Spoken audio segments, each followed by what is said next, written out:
आज हम बात कर रहे हैं इंडियन एनर्जी एक्सचेंज यानी आईईएक्स के शेयर्स पर। हाँ। इनमें हाल में काफी तेजी थी, लेकिन फिर अचानक से गिरावट आई करीब 9 से 10% की। तो ये हुआ क्यों?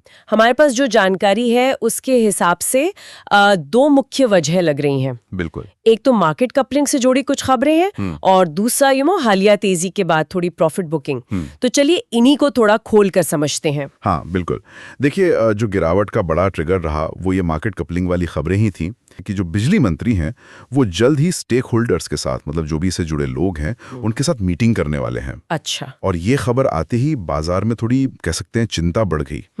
लेकिन ये मार्केट कपलिंग ये है क्या चीज असल में? थोड़ा आसान शब्दों में समझाएंगे? हाँ देखिए, मार्केट कपलिंग का सीधा सा मतलब है देश में जितने भी पावर एक्सचेंज हैं, जैसे आईईएक्स है और भी है, हाँ, उन सब पर जो बिजली खरीदने और बेचने के लिए बोलियां लगती हैं, मतलब बिड्स लगती हैं, ओके। उन सबको एक साथ मिला देना, सेंट्रलाइज कर देना आप कह सकते हैं। मकसद ये है कि पूरे देश में बिजली की एक ही कीमत तय हो सके एक समय पर। अच्छा, मतलब जैसे शेयर बाजार में होता है, एक शेयर का एक ही दाम होता है हर जगह। बिल्कुल बिल्कुल वैसा ही, यूनिफॉर्म प्राइस। सुनने में तो ये ठीक लग रहा है, यूनिफॉर्म प्राइस।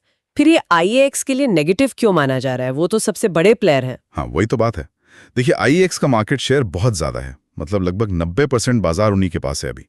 तो डर ये है कि अगर ये कपलिंग हो गई, एक सेंट्रलाइज्ड प्राइस तय होने लगा, तो आईईएक्स की जो अपनी प्राइस तय करने की ताकत है या जो बाजार पर उनकी पकड़ है, हाँ, वो डोमिनेंस, वो शायद कमजोर पड़ सकती है।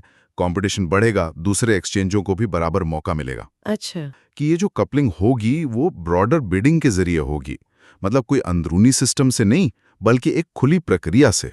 तो इससे कंपटीशन और बढ़ सकता है। तो ये मार्केट कपलिंग की बात क्या एकदम से आई है? मतलब पहले कभी इसका जिक्र नहीं हुआ था? नहीं नहीं, ऐसा नहीं है कि ये बिल्कुल नई बात है।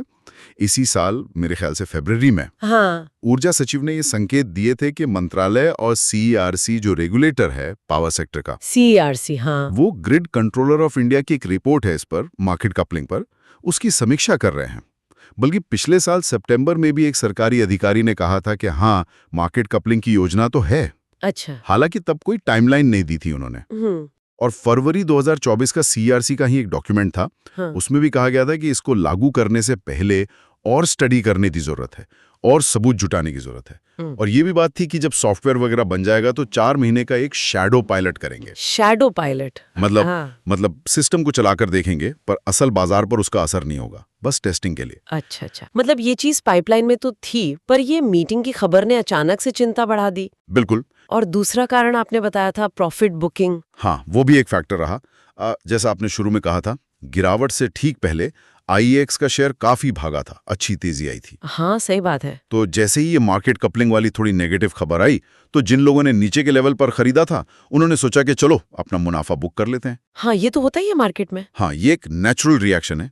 जब अनिश्चितता दिखती है तो लोग प्रॉफिट लेकर निकलना पसंद करते हैं। तो मतलब ये मार्केट कपलिंग की चिंता और ऊपर से प्रॉफिट बुकिंग, इन दोनों ने मिलकर शेयर पे दबाव बनाया और वो दिन के हाई से गिरकर 200 रुपए के नीचे चला गया। हाँ बिल्कुल, ये दिखाता है कि रेगुलेटरी बदलाव की सिर्फ आहट भी मार्केट लीडर के लिए कितनी बड़ी चिंता बन सकती है। सही कहा। भले ही वो बदलाव लॉन्ग टर्म में सबके लिए अच्छा हो या समान अवसर लाने वाला हो। तो कुल मिलाकर अगर हम सार निकालें, आईईएक्स में जो ये गिरावट आई उसके पीछे दो मुख्य चीजें रहीं। एक तो मार्केट कपलिंग का डर, अनिश्चितता, और दूसरा हाल की तेजी के बाद प्रॉफिट बुकिंग। हाँ बिल्कुल, ये जो स्थिति है ये शायद शॉर्ट टर्म ट्रेडर्स के लिए, मतलब जो छोटी अवधि के लिए खेलते हैं, उनके लिए थोड़ी ज्यादा चिंता की बात हो सकती है। अच्छा, लेकिन जो लंबे समय के निवेशक हैं, मान लीजिए 5-6 साल या उससे ज्यादा का सोचते हैं, लॉन्ग टर्म इन्वेस्टर्स, हाँ उनके लिए शायद नजरिया अलग हो सकता है वो इसे एक मौके की तरह भी देखें।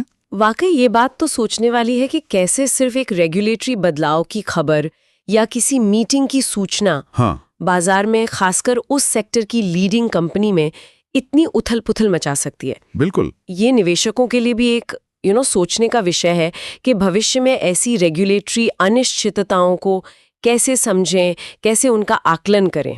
Thanks Alina and Gautam for your information. अगर आपको हमारे एक्सपर्ट की एडवाइस सही लगी तो वीडियो को लाइक एंड शेयर कर दीजिए, साथ ही साथ चैनल को दोस्तों सब्सक्राइब करें।